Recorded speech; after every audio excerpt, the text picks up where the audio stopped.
जहां से उठती है सच्ची खबर, वहीं से शुरू होता है छत्तीसगढ़ नाउ। नमस्कार, मैं हूं पूजा और आप देख रहे हैं छत्तीसगढ़ नाउ डिजिटल।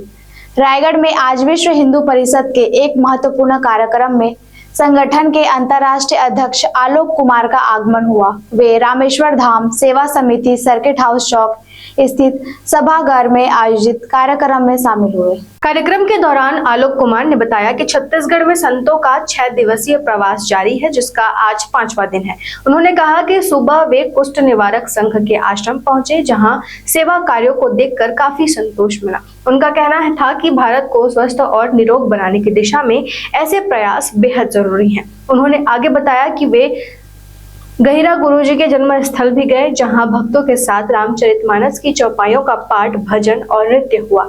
इस दौरान उन्हें ऐसा महसूस हुआ मानो हर हृदय में भगवान राम का वास हो गया हो।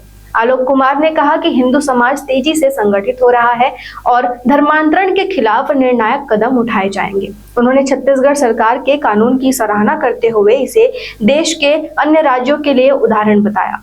उन्होंने यह भी कहा कि जो लोग धर्म परिवर्तन कर चुके हैं, उन्हें पुनः अपने मूल धर्म में जोड़ने के लिए व्यापक अभियान चलाया जाएगा। कार्यक्रम के दौरान वे अघोर आश्रम भी पहुंचे, जहां कार्यकर्ताओं के साथ बैठक कर संगठन की आगामी रणनीति पर चर्चा की गई।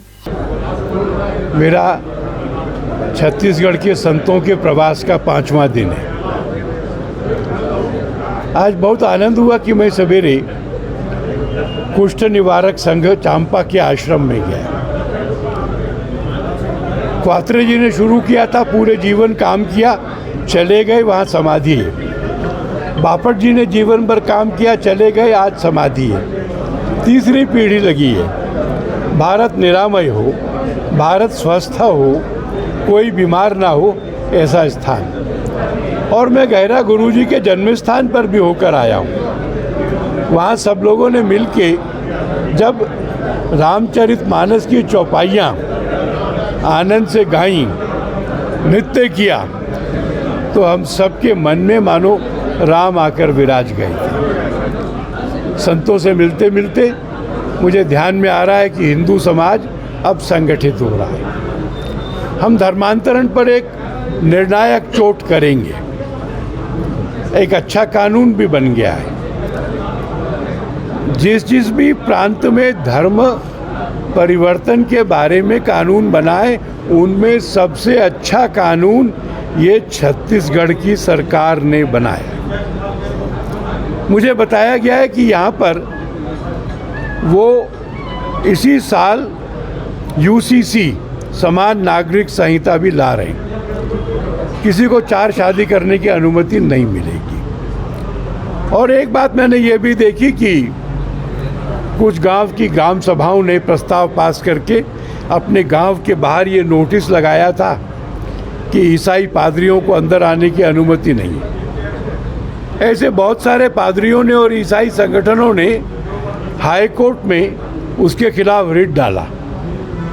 हाई कोर्ट ने कहा कि धर्म परिवर्तन ये मौलिक अधिकार नहीं है, और अगर ग्राम सभा चाहे तो अपनी परंपराओं की रक्षा के लिए, अपने इंडिजीनियस धर्म की रक्षा के लिए ऐसा बोर्ड लगा सकती है। मामला सुप्रीम कोर्ट में गया।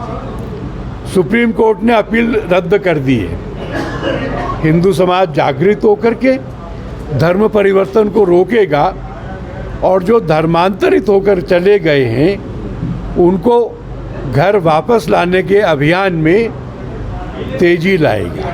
आज रायगढ़ आए, प्रवास में थे, रायगढ़ में क्या क्या हुआ उस बारे में कैसा लगा? रायगढ़ का बड़ा कार्यक्रम तो ये था। मैं इसके पहले अघोर आश्रम में गया, कार्यकर्ताओं की एक बैठक की, और उसके बाद में यहाँ आया। मीडिया आंकड़ों के हिसाब से रायगढ़ में जो हिंदू आबादी है उसमें से 20% हिंदू कन्वर्ट हो चुके हैं रायगढ़ से, और रायगढ़ के आसपास के 2 गांव ऐसे हैं जहाँ पे पूरे गांव मतलब विशेष। मैं कहूँगा कि हिंदू समाज की लापरवाही से ऐसा हुआ। हमने अपने ही अनुसूचित समाज को ध्यान में नहीं रखा। हमने अनुसूचित जाति के लोगों के साथ में अन्याय किया, पर अब हम मैदान में हैं, सब जगह जा रहे हैं। मैं केंद्रीय अध्यक्ष हूँ, फिर भी मैं गांव के छोटे स्थानों पर भी जा रहा हूं। हमारा अभियान शुरू होगा तो आने वाले समय में आपको ये खबर मिलेगी कि जो गए थे वो लौट कर आ रहे हैं। धन्यवाद। कोई विशेष अभियान चलाएंगे इसके लिए आप? हम पहले से चला रहे हैं। अभी हमने 850 ब्लॉक छांटे, हर एक में एक फुल टाइम कैंपस की निगरानी, सुरक्षित परिवहन के लिए जीपीएस युक्त बस सुविधा उपलब्ध, अनुभवी शिक्षकों के मार्गदर्शन से उत्तम इंटरनेशनल स्कूल रायगढ़ के बच्चों के लिए रखता है उज्जवल भविष्य की सशक्त नींव। विस्तृत जानकारी एवं एडमिशन के लिए संपर्क करें उत्तम इंटरनेशनल स्कूल, कृषि उपज मंडी के बगल, पटेल पाली, रायगढ़, छत्तीसगढ़। जहां से उठती है सच्ची खबर, वहीं से शुरू होता है